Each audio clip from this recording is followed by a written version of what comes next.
Thank you for being here. This is the English portion of the speech.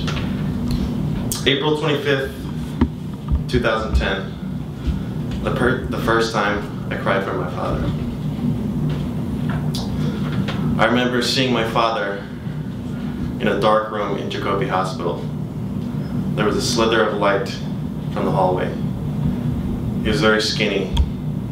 He didn't eat for days.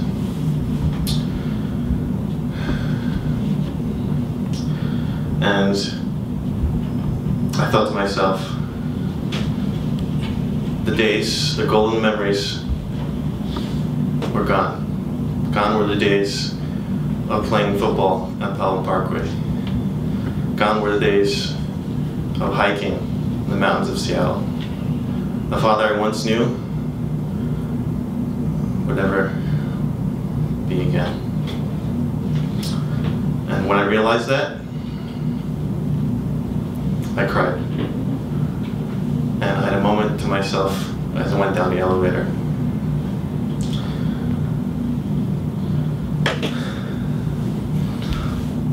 I always loved my father, but I never had the courage to say it. I was always embarrassed. I thought, only girls say I love you. I remember when I was young, every day he would teach me math, geometry, arithmetics. He used to teach me every night. And I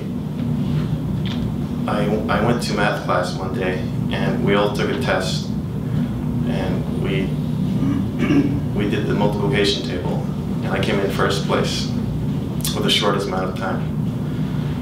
I remember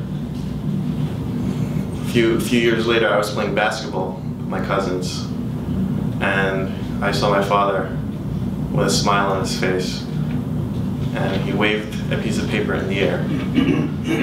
I got accepted into Bronx Science, one of the top schools in New York City.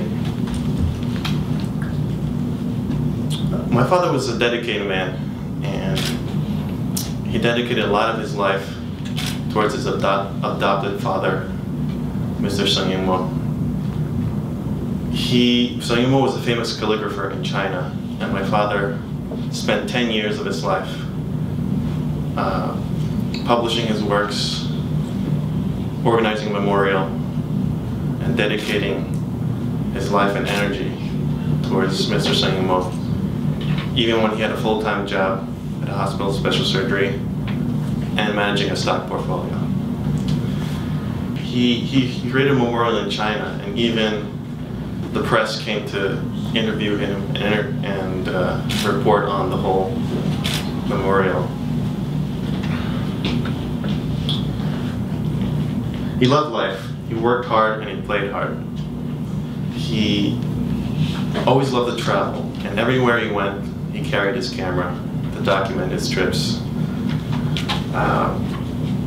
He went to the Caribbean,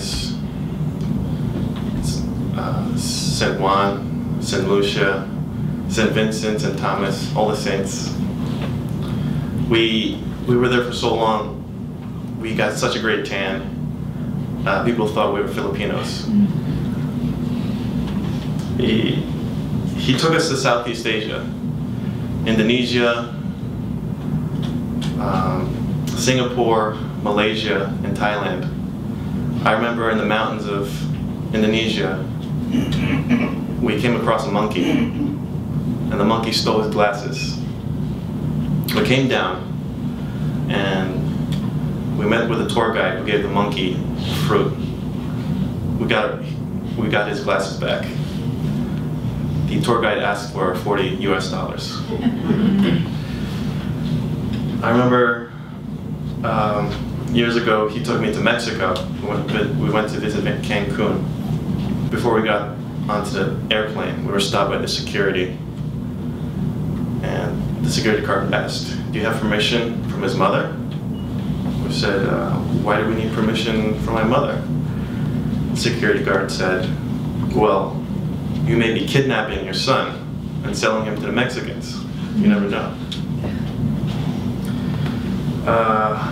The last trip we went on was in Italy. We went to Rome, Pisa, Sicily,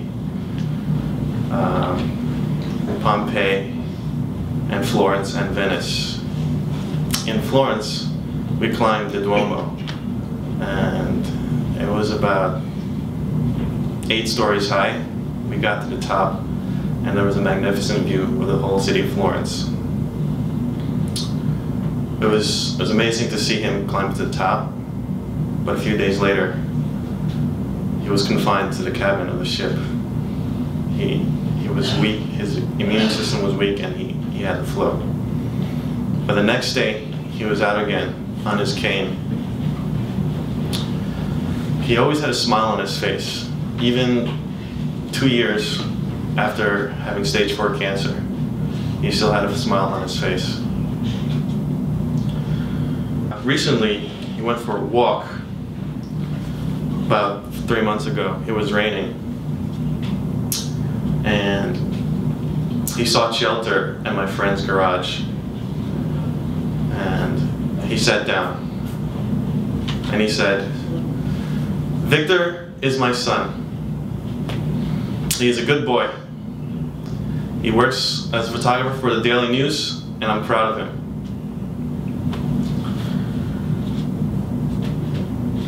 I wouldn't be where I am today if it weren't for him. Even though he wanted me to be an accountant, he still supported my wishes as a marketing degree, even though a marketing degree was useless. But he always complimented on my photos. He helped me select the photos for the photos that I chose to show to the editor at Daily News. I'm glad I'm turning his passion into my career.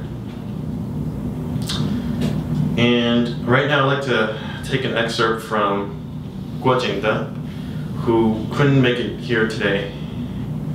He is a classmate in his college in Fudan University. It didn't take me long to learn that Jia Li's father was Sun Yimou, the remarkable poet of the May 4th movement, and the top Chinese calligrapher in the modern era. When I was in high school, I used Mr. Sun Yimou's calligraphy as a model for my Chinese brush writing class. To have zero distance contact with Sun Yimou's son, it was indeed a special experience. Only at a much later time did I learn Mr. Sun Yimou had adopted Jia Li as his son. In the 80s, Mr. Sun Yimou's sight was weak and reluctant to write, and Jia Li, as the only child living with him, was the one that could request Mr. Sen to continue to write using the Chinese brush. Many of Sun Yimou's late calligraphic arts were made possible because of Jia Li's persistence. However, during the Cultural Revolution, Mr. Sen, then in his 80s, was unfairly criticized and humiliated in public. In a massive criticize and struggle meeting, Mr. Sun Yimou was standing on the stage, beaten bloody, and Jia Li, young Jia Li of 18 years of age, was called on stage. He was forced to draw a political separation line between himself and his father. Jia Li stood upright with dignity, and when he had the chance to hold a microphone, he spoke loudly in public. "My father is a good man."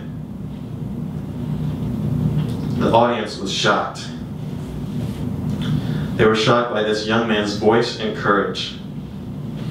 As anyone who lived through the turmoil period could understand, to speak out this sentence meant fearless bravery and even sacrifice. That was a young Jia Li, our classmate, Jia Li. I'd like to say that my father is a good man, and I love him. Just like to thank a few people before I leave. I'd like to thank Dr. Whiting in Seattle, who helped every step of the way and prolonged his life. Dr. Chen, who helped during all the acupuncture side. I'd like to thank all his friends at Fudan University for creating a memorial online.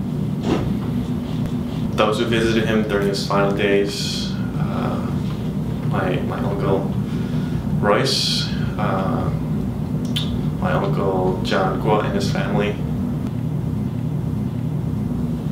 Song Guang-rong, and Andy Parnasa, who supplied many photos.